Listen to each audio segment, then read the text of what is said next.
Welcome to BYU Radio's Big Stories, a show dedicated to the incredible tales surrounding the opponents of the BYU Cougars. I'm your host, Cleon Wall.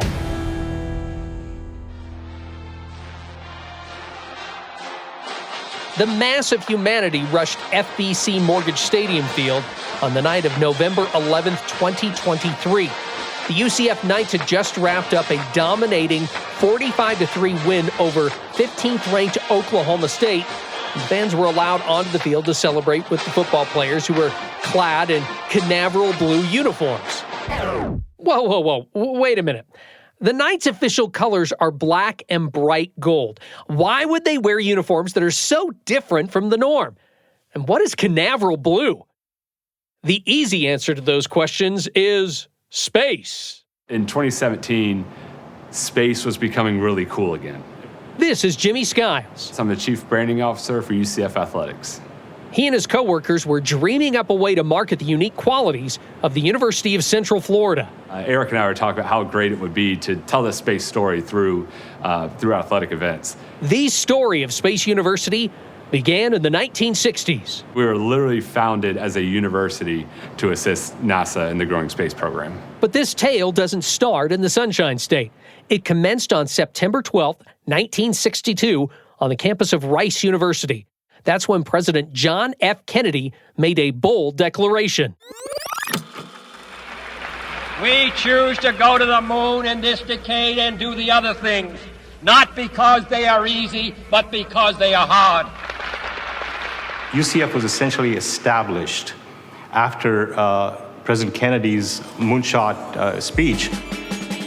Central Florida government and business leaders saw the potential of a budding aerospace industry after NASA's Mercury program in the early 1960s. So they needed a spot where engineers could take continuing education classes or where they could train up more engineers.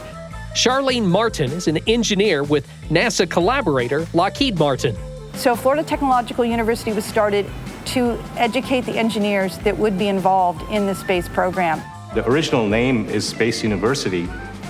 Manoj Chopra is a professor of civil engineering at the University of Central Florida.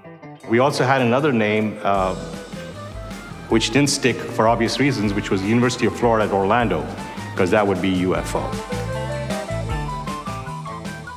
By the time I got here in 1982, it had just changed names over to the University of Central Florida because they'd expanded. They do a lot of research to support NASA. A lot of the engineering research projects are to support NASA and to support a lot of the aerospace industry that exists in Central Florida. I've always had space as a part of my growing up. As I was getting out of the Navy, I was applying for engineering jobs. And it just so happened at that time, the Kennedy Space Center was hiring because they were starting the space station planning. So I got hired initially to start working with the original space station. 3, 2, 1, 0, and liftoff of Space Shuttle Atlantis.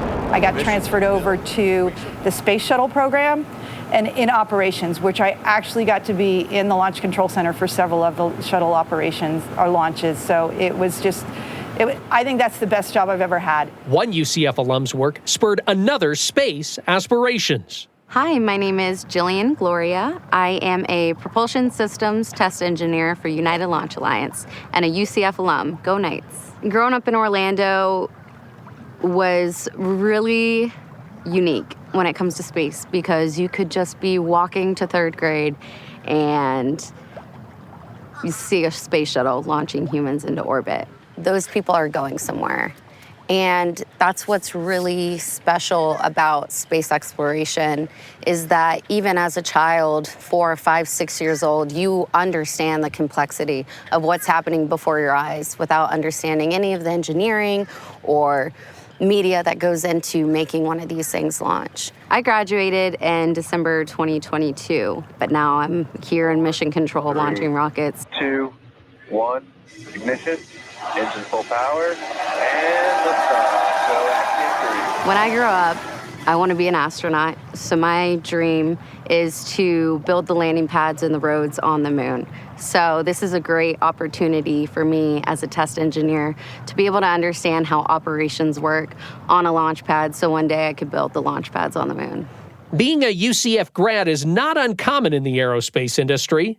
30% of NASA's workforce has gone through our either our aerospace engineering program or our engineering management training program. So our college has really impacted the Kennedy Space Center and other space centers as well. The space program has also impacted the Knights athletic department before they were called the Knights. Here again is Jimmy Skiles.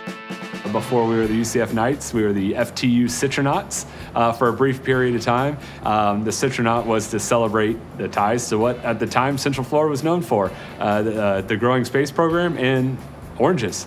And he's a lovable character. He's a astronaut orange mix. He wears a space helmet on his head, and then he has an orange body.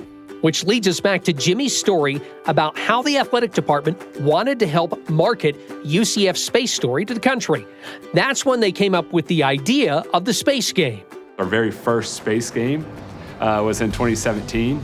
There was just a few helmet decals and a mission patch. That small change was a big hit, and the space game was here to stay. We really hit it at the right time, too, where not just UCF fans, but kind of college football in general was like, man, the space game, that's really cool. For 2018, the athletic department worked with Nike on the space football uniform of tomorrow.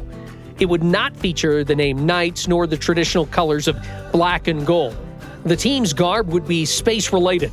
The unis featured constellation patterns on the helmet sleeves and neckline, the introduction of the Canaveral blue color, and the reintroduction of the beloved Citronaut. The fans ate it up. Oh man, the feeling in the stadium was great. There's a great debate of UCF fans of what was the best space uniform. I am a big fan of 2018 just because it was our first, and I think that's why fans gravitate to it. It was our first head-to-toe customized space uniform. Our equipment folks that deal with our uniforms spend a lot of time coming up with very creative space uniforms. Here again is Professor Chopra. And I don't know if it's a scientific poll or not, but our space uniform typically is featured in the top 4 at the end of the season as one of the most creative and attractive uniforms. The website Uniswag deemed UCF football's space attire the tops in the nation twice. The players, like Knights wide receiver Stephen Martin, also dig the unique uniforms. In the tunnel, there's some like LED lights that kind of flash, and the media crew is always in there before the game. They get some pictures.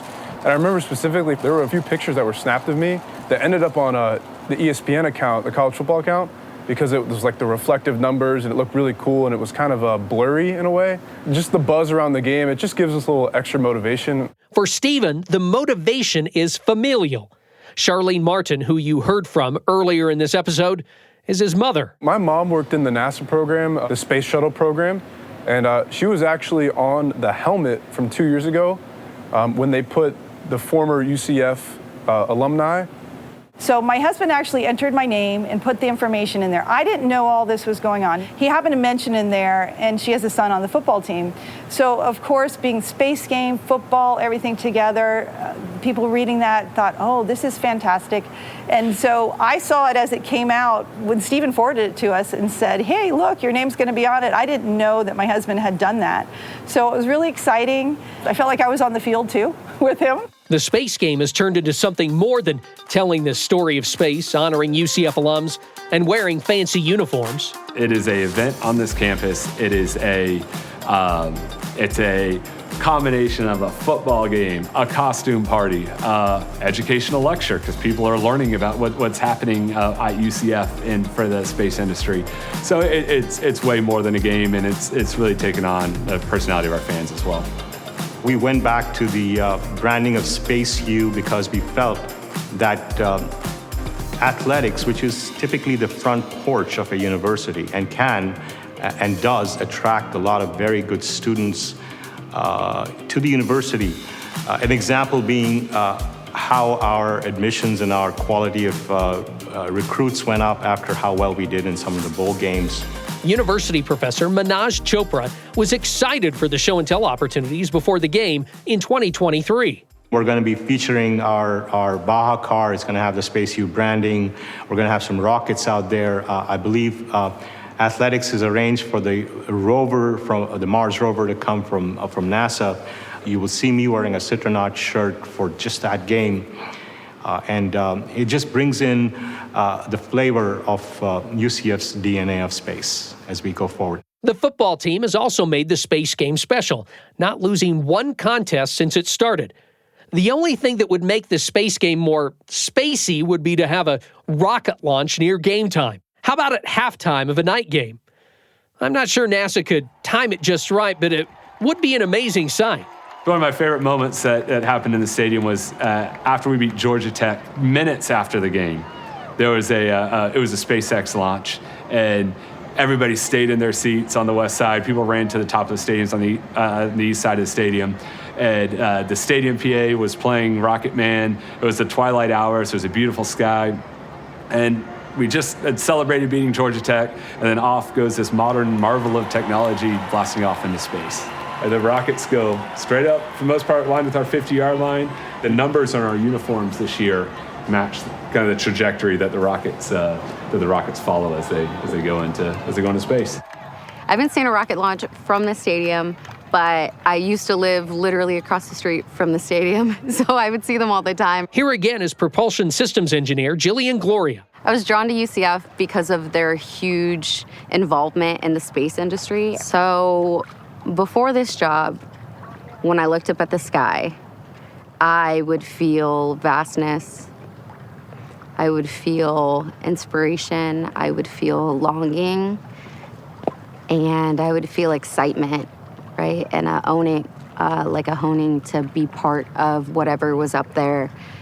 Now that I actually launch rockets, I never thought that feeling would go away, and it hasn't really gone away.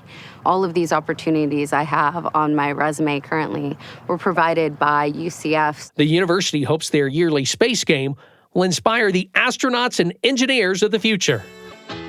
My ultimate goal every year for the space game is that some kid out there is watching the football game and sees UCF wearing these space uniforms and Space U, and that they learn about what UCF is doing, and they have dreams of going to the moon, going to Mars, sending rockets to space, and they look at this football game and be like, man, Space U, UCF, that's where I want to go to school. You go back to